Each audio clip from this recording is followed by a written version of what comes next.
Baik, assalamualaikum warahmatullahi wabarakatuh. Di sini saya akan menjelaskan mengenai bisnis model kanvas atau BMC. Poin pertama adalah key partners, mitra kunci. Key partners adalah pihak-pihak yang bisa diajak bekerja sama dengan kita untuk mendukung produksi produk kita. Yang pertama adalah pemasok buah segar. Yang kedua adalah pemasok bumbu dan bahan tambahan. Yang ketiga adalah mitra distribusi dalam kurung aplikasi pengantaran makanan. Yang keempat adalah komunitas lokal untuk promosi.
Selanjutnya, sumber daya utama. Sumber daya utama adalah hal-hal yang kita miliki atau hal-hal yang kita perlukan dalam menjalankan bisnis atau usaha tersebut. Nah, dalam usaha rujak buah, yang harus kita miliki adalah yang pertama bahan baku atau bahan utama. Nah, bahan baku utama rujak buah tentunya buah-buahan yang segar. Kita bisa menggunakan berbagai jenis buah seperti mangga, nanas, jambu, pepaya, dan bengkuang. Kita juga perlu memperhatikan kualitas buah tersebut karena supaya buah yang dikonsumsi oleh konsumen itu masih terasa segar agar enak ketika dimakan. Lalu selanjutnya yaitu peralatan. Peralatan untuk membuat rujak seperti pisau untuk memotong buah, talenan, ulekan dan cobek untuk membuat bumbu, serta wadah untuk menyajikan rujak tersebut. Nah, di peralatan juga kita perlu memperhatikan kebersihan dan kualitasnya karena untuk membantu mempercepat proses pembuatan dan menjaga kebersihan makanan. Lalu ada lokasi penjualan. Lokasi penjualan itu juga sangat kita perhatikan karena semakin strategis lokasi yang kita tentukan, maka akan semakin mempermudah dalam kita berjualan.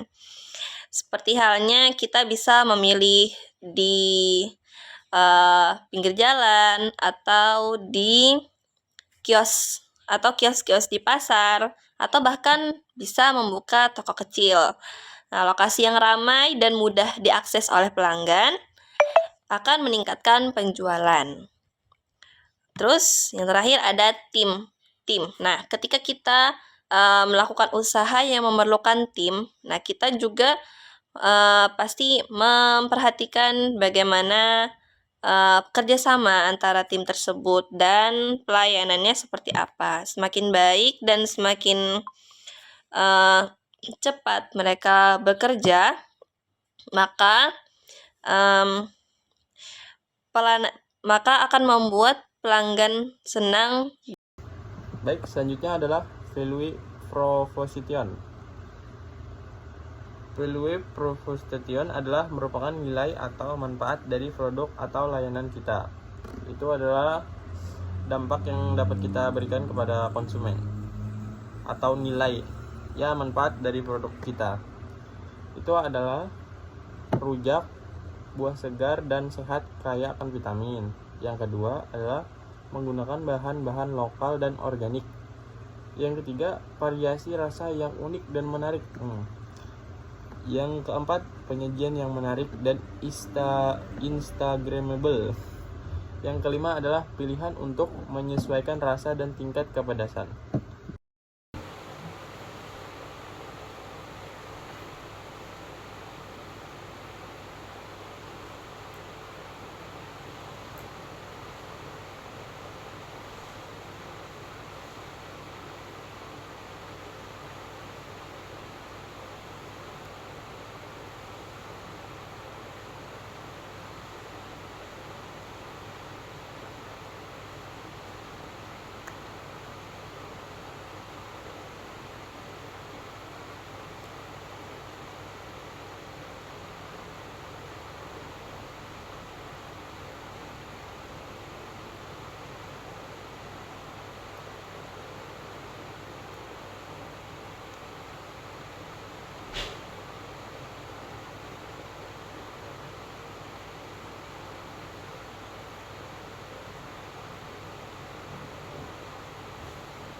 Channels adalah bagaimana cara kita menyampaikan bahwa adanya produk kita. Dan jaringan yang dapat dipakai untuk usaha rujak buah itu bisa berasal dari berbagai sumber. Yang pertama bisa dari penjualan secara langsung. Penjualan secara langsung itu bisa membuka lapak di pasar atau festival makanan. Contohnya seperti di Lapangan Murjani, daerah Banjarbaru. Nah, mereka selama bulan Ramadan membuka berbagai macam stand makanan, dan di sana juga saya melihat ada stand rujak buah. Mereka menyajikan berbagai macam buah dengan cara yang unik, yaitu membuat wadah yang besar untuk masing-masing buah gitu, dan memberikan nama di setiap buahnya.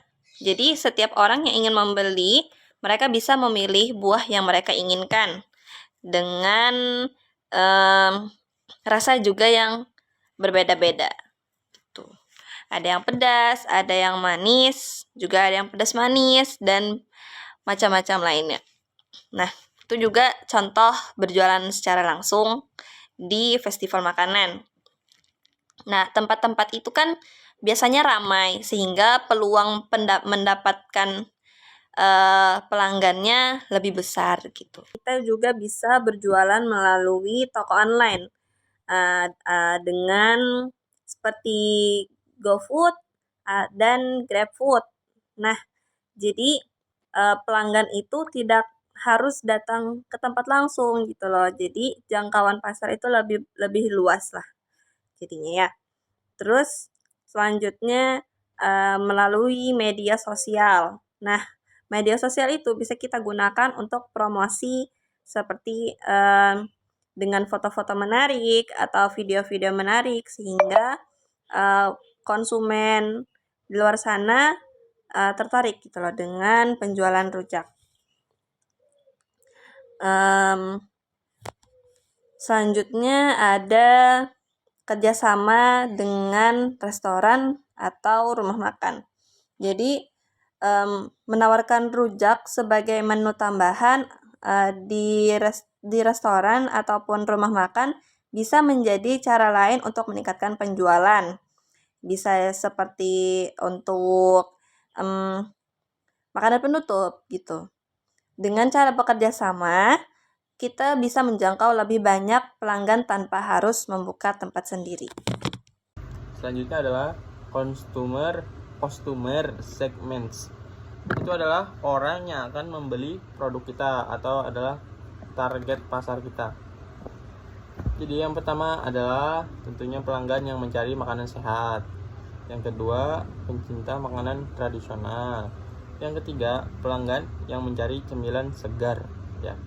Yang keempat adalah keluarga yang ingin memberi makanan sehat untuk anak-anaknya. Yang kelima, pelanggan yang mengikuti tren diet sehat. Sekian, terima kasih.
Selanjutnya ada revenue streams, yang artinya sumber pendapatan.